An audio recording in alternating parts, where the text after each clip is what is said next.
abahingi nibagira ngo babiri bahingira imbubo zabo barukumanya ngo enjura negwa biteburireyo obwo hato kwerarikira bine kwingi kwerarikira kwingi munonga habwo kuba mu kwezi kwa munana kuri kutandika enjura yabaga yagwire mwene ubu enjura iteriho tubaga twaterera imbubero zirikomera mwene ubutine mbibe kamere turamanya oba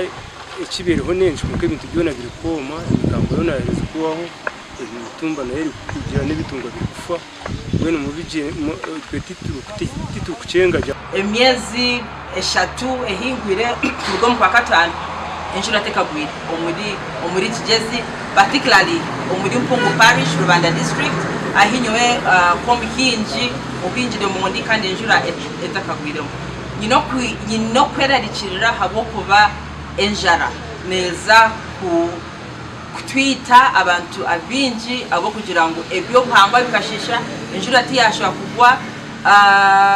so embera yo itinunji munonga abantu bashaba government okubarondera yembibe zindi ezirabase cyanda ikirengeserizo mu cyanga cyabo turashaba ngo tuhembibo tukwasikanya na ruhango wahegura tuhejura tuhinge tujyare mbibo akasofa nawe kayifka hamidara umutayina abantu bushanje ari kugura umufungo gwe muri 5 aze monde muri monde sinje bibiri azo muri igikundi sinje kubita neno kako mfungo monde oyine bana batanu habwo mushana gwo gutari kuja tobe tuhinjire mboga okutesha abantu tubogo kasaka hunga kasobora bwo mikoma bana bakata Prosemba baza kampura omnyishengero w'abacyara wa district ya Rubanda yatoreka ngo nabo nkabebembezo bashobirwe. I had not seen this in Rubanda before.